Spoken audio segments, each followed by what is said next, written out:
Now, the Three Martini Lunch with Greg Corombos and Jim Garrity. And welcome, everyone, to the Monday edition of the Three Martini Lunch, along with Jim Garrity of National Review. I'm Greg Corombos of Radio America.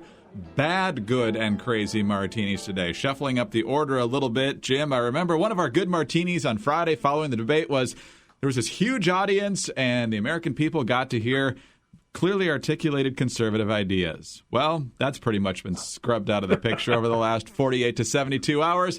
Thanks to this gigantic food fight, mainly issued by Trump against Megyn Kelly. We talked about that in the Crazy Martini on Friday. It escalated Friday night when Trump did an interview with CNN in which he said Megyn Kelly during the debate had blood coming out of her eyes, blood coming out of wherever. Eric Erickson at Red State, as you explained in the Morning Jolt today, took that to mean Trump was saying that Megyn Kelly was on his case because she was having her period. If you go online, and I don't necessarily recommend that, to Twitter and Facebook, Trump supporters are right with him every step of the way, heaping invective on Megyn Kelly. Then Trump went after yesterday Carly Fiorina because she's obviously had a lot of good press following the early debate. And he tweeted out, "I just realized if you listen to Carly Fiorina for more than 10 minutes straight, you develop a massive headache. She has zero chance." So, Jim, basically you got 20 to 25% of the potential Republican electorate here not only willing to stand with Donald Trump, apparently no matter what he does, but also willing to help carry the water and go after people who dare to criticize Donald Trump. On the other hand, though, you have this huge chunk of people that are completely fed up with the national politics in Washington and with the Republican Party leadership in particular. And so with them standing by Trump, you've got national Republican leaders essentially saying, well, we can now dismiss these people who are unhappy with the way we've been leading because they're still associating with Donald Trump. Man, we're all unified and together after this huge debate. And it's August 10th. And already people are at each other's throats. Now, look, the Trump comment that really got him in trouble, we should read it verbatim for anybody. I have the audio up there in the corner. You could see there was blood coming out of her eyes, coming out of her wherever, but in my opinion, she was off base. Trump will insist there was not a reference to menstruation. Words I did not think I was ever going to have to say on this podcast, Greg. And oh, by the way, apparently, the same variation of questioning went to Carly Fiorina on CNN's State of the Union yesterday, and Jake Tapper is like, I can't believe I have to ask this. I can't, Everyone in political journalism is just kind of re-examining their life choices right now. It's like, how did we get here? How did we end up in this circumstance? So Megyn Kelly asked a bunch of questions that he doesn't like. Most candidates would gripe a bit, and then I haven't seen Mitt Romney calling up onto shows, Fox and Friends or something, and saying, Greg, that Candy Crowley, man, what a pain in the tuchus she is. She doesn't know what the heck she's talking about when it came to Benghazi. She was wrong, right? But people might say that Mitt Romney was too nice about the whole thing. I don't think going out guns blazing against Megyn Kelly is really the right response.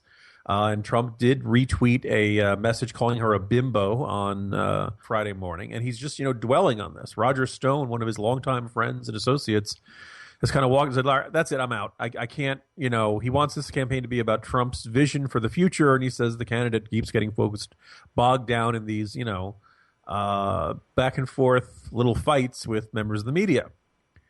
One of the phenomenons we're seeing here, Greg, that I think I think a lot of folks, everyone who's not a Trump supporter finds really frustrating. People get very emotionally attached to their candidates. Mm-hmm. And on the one hand, that's kind of natural, right? You're supporting him for president. You want to see him win. If they get a bad question, you want to say, Greg, you've noticed whenever you watch football, the refs are really unfair to the Bears, right? Of course.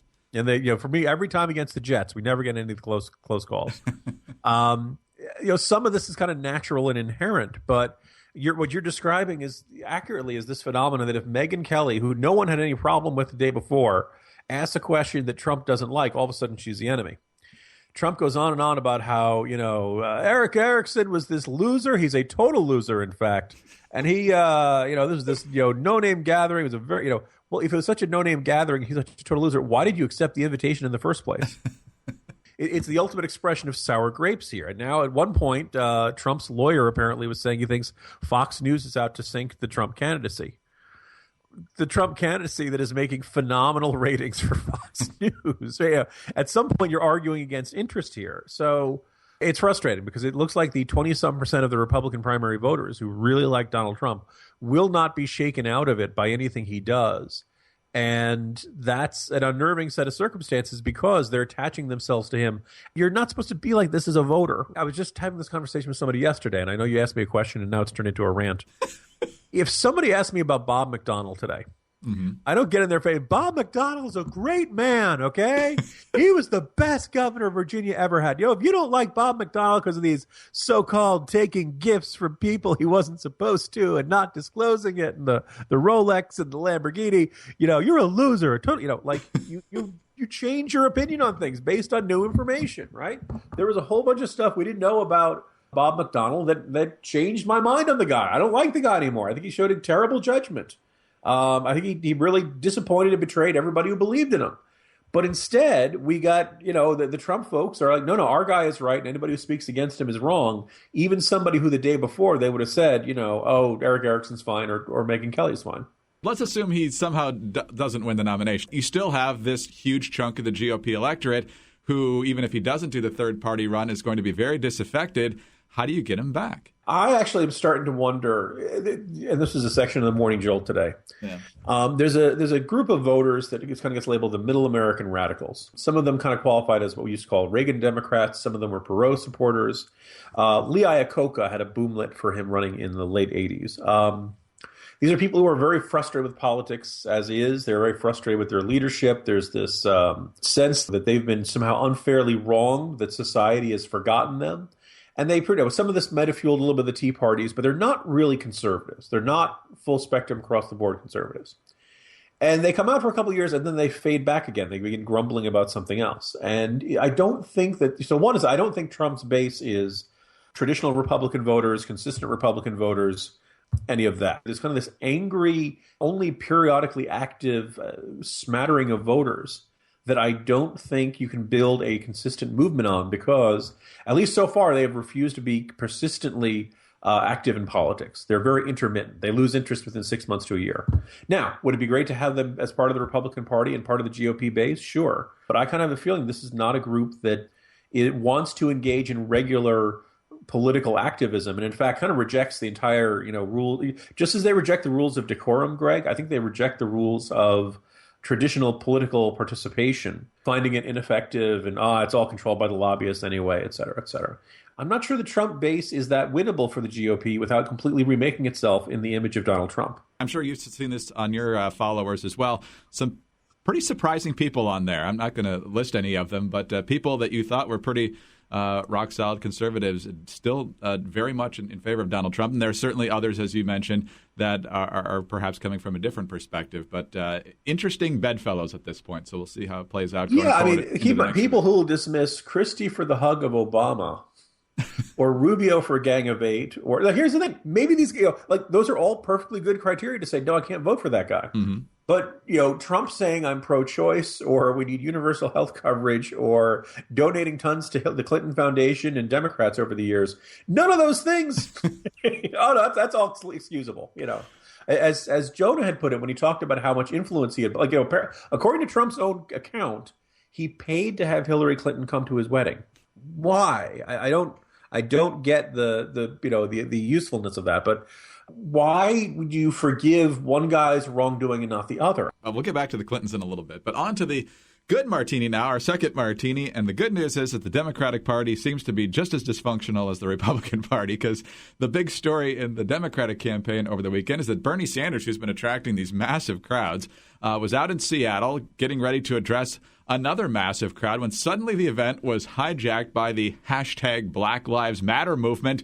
They took over the microphone. They denounced Sanders and others, saying that, silence on racial issues equals consent of, white bigotry and so forth. Sanders tried to then address the crowd again, and they still really wouldn't let it happen. And it's just a big old mess. So a food fight like this between one group that doesn't think all lives matter versus a bunch of socialists, this is a food fight I think conservatives can enjoy a whole lot more than the one we just talked about.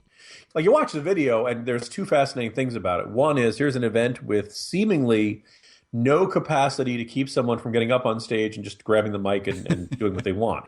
Was it Kanye saying that I'm going to let you finish, but Beyonce had the greatest video of all time to Taylor Swift or something? Yes. But the other thing is just what Grandpa Sanders does about him. He just sits there and takes it. Like, on the one hand, I'm not expecting him to punch out the activists or anything like that. He'd probably break a hip.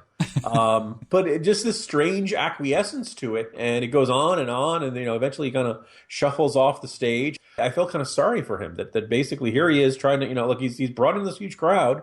Progressives love him, but he doesn't get to speak at his own rallies, and he seems too non-confrontational to believe that he should have the right to address the crowd at his own rally. What's that old saying of a liberal is so anti-nationalistic he won't take his own side in the argument or something like that? Bernie Sanders won't even stand up for himself. How's he going to stand up for America? On to the crazy martini now. This is courtesy of Politico. Acting in response to a request from a federal judge, former Secretary of State Hillary Clinton Friday submitted her first official formal certification under penalty of perjury that she had all her work-related email turned over to the State Department. However, two aides to Clinton appear to have rebuffed parallel requests from U.S. District Court Judge Emmett Sullivan that they similarly certified that they'd turned over certain emails and other records in their possession relating to their work at State. Last week, Sullivan ordered the State Department to ask Clinton, former Chief of Staff Cheryl Mills, and former Deputy Chief of Staff Huma Abedin to personally vouch that they'd turned over all records responsive to a Freedom of Information Act request the conservative group Judicial Watch filed seeking information on Abedin's employment arrangements. A court filing the Justice Department submitted on Friday afternoon indicated that Clinton had not replied to the department's request that she submit a declaration pursuant to the court's order. Previous statements said, hey, we sent him, but the person who was supposed to get him was on vacation. Others were like, yeah, you'll get the rest of it on Monday. It sounds like Cheryl Mills is planning to destroy all her emails if and when she actually submits some or all of these things. And another interesting part that I saw in one of the stories on this, Jim, is that during Hillary Clinton's time as Secretary of State, there was no State Department Inspector General. So I'm sure everything's on the up and up here. Why would we need one of those, right? I'm just sitting here kind of marveling again, like, this seems like a big deal, Hillary Clinton violating judges' orders and her lawyers destroying evidence and things like that. That seems like the sort of thing we'd talk about. But no, we have to talk about menstrual cycles and things like that. Hey, Greg, can we just is there a reset button for this week? Or go back even to the end of the post debate. Just I'm pressing it. It's not doing anything. But yeah, here we go. We're off to a roaring start to this campaign season, and maybe at some point we'll pay attention to what Hillary Clinton's doing if the news cycle permits. That would take work, though, Jim. It's so much easier just to, hey, look what he tweeted. Yeah, it's he does make it easy for them. So. Yes. All right. Well, as Jim said, fantastic start to the week. Can't wait to see what happens tomorrow. Jim, we'll talk to you then. See you tomorrow, Greg. Jim Garrity of National Review. I'm Greg Corombos of Radio America. Thanks for being with us today. Tune in again on Tuesday for the next 3 Martini Lunch.